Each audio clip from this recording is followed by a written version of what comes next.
हैं जोधपुर में ब्यूटिशियन अनीता चौधरी हत्याकांड के मामले में 18 मिनट की ऑडियो क्लिप जारी होने के बाद पुलिस हर दिशा में पड़ताल कर रही है।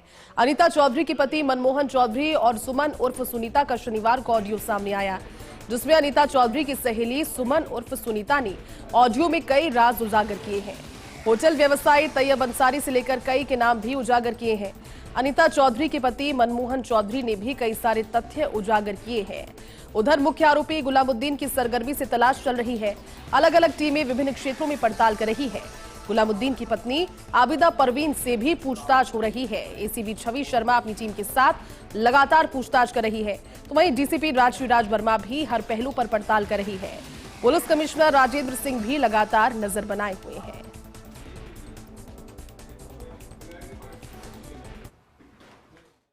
बहुचर्चित अनीता चौधरी के हत्याकांड में एक के बाद एक नए रहस्योद्घाटन हो रहे हैं। जिस तरीके से 18 मिनट का ऑडियो आया है अनीता चौधरी के पति मनमोहन चौधरी और अनीता चौधरी की सहेली सुमन और सुनीता का, जिस तरीके से ऑडियो सामने आया है, समझा जा सकता है कि अंसारी निशाने पर है। तैयब अंसारी को लेकर के जिस तरीके से यही कहा गया है कि उससे सुमन को जान का खतरा था या फिर अनीता को जान का खतरा था। उसके पति ने पहले से ये जब अंदेशा जताया है कि वो कहीं बंद कमरे में ले गया होगा या उसके साथ कुछ भी हो सकता है, यानी कि उनको पहले से डर था, खौफ था, भय था और पता था कि आखिर एक दिन ऐसा होना है। आखिर क्या वो थी वजह जिसकी वजह से उनको तैयब अंसारी से था खतरा या अनीता चौधरी की जान को था खतरा। ये जो 18 मिनट का ऑडियो आया है उसके आधार पर पुलिस ने पड़ताल करनी शुरू कर दी है। वहीं मुख्य आरोपी की सरगर्मी से तलाश चल रही है। जिस समय भी गुलामुद्दीन पकड़ में आएगा तो एक के बाद एक पत्ते खुलेंगे। लेकिन क्या है तैयब अंसारी के फार्म हाउस का राज? कौन कौन बड़ी मछलियां और कौन कौन बड़ी हस्तियां जुड़ी हुई है? एक के बाद एक पड़ताल शुरू हो चुकी है। पुलिस एक नए तरह की जो ट्विस्ट ला सकती है इस पूरे मामले के अंदर, कुछ बड़ा रहस्योद्घाटन होने की संभावना से इंकार नहीं किया जा सकता। Rajiv Gaur, First India News, Jodhpur. Jodhpur में ब्यूटी पार्लर चलाने वाली अनीता चौधरी की हत्या से जुड़ा ये मामला है और हत्या की सह अभियुक्त आबिदा परवीन से पूछताछ चल रही है। पूछताछ में जुड़ने लगी है कड़ी से कड़ी। अब तैयब अंसारी और सुमन और सुनीता से भी पूछताछ की जा रही है। मनोवैज्ञानिक आधार पर सामने बैठाकर एक दूसरे के साथ पूछताछ की जा रही है। कई बार अलग अलग अकेले में भी पूछताछ की गई है। गुलामुद्दीन की एक्टिवा से बरामद हुए मोबाइल की भी जांच हो रही है। दूसरी ओर साइबर सेल के अलावा एक्सपर्ट इस मोबाइल की पड़ताल कर रहे हैं। गुलामुद्दीन की सीडीआर में चौंकाने वाले खुलासे। इस पूरे मामले से जुड़े लोगों में आपस में कई बार बात होने की बात सामने आ रही है। ऐसे में गुलामुद्दीन की सीडीआर सामने आने से पुलिस को अब जांच का नया एंगल मिल गया है और अब कुछ और लोगों से पूछताछ का सिलसिला शुरू हुआ है। जिन जिन से गुलामुद्दीन की 2 दिन में बातचीत हुई उनसे होगी पूछताछ और कई राज इसमें खुलने वाले हैं। हालांकि पेचीदा पहले नजर आ रहा था, लेकिन अब क्लू से क्लू जुड़ रहा है। तो बातचीत पुलिस अब किन किन से करेगी जो गुलामुद्दीन के नजदीकी 2 दिन में रहे? ज्यादा जानकारी के साथ हमारे सहयोगी और जोधपुर रेजिडेंट एडिटर राजीव गौड़ जुड़े हैं। राजीव, शुरू में गुत्थी पेचीदा नजर आ रही थी, लेकिन अब ये मानकर चल रहे हैं कि जितने और नए नाम सामने आ रहे हैं इस हत्याकांड के पीछे, उन सभी के साथ पूछताछ के बाद कुछ तो एक लीड या फिर क्लू पुलिस को हाथ लगेगा और जल्द ही पटाक्षेप होगा, ये मानकर चले राजीव?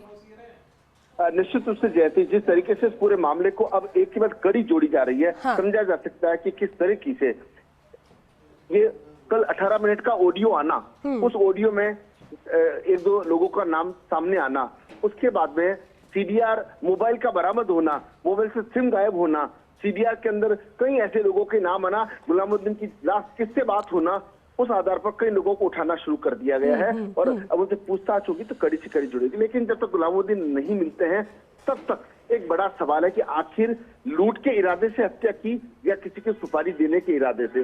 जिस तरीके से पुलिस हर पहलू पर जांच कर रही है, पुलिस कमिश्नर राजेंद्र सिंह से लेकर डीसीपी राज वर्मा और एसीपी छवि शर्मा लगातार पड़ताल कर रही है। लेकिन आप समझिए कि एक्टिवा का बरामद होना, उसमें से गुलामुद्दीन की मोबाइल का मिलना, तो कहीं ना कहीं कड़ी से कड़ी जुड़ी है। और उधर गुलामुद्दीन की पड़ताल के लिए अलग अलग स्थानों पर दबिश दी जा रही है।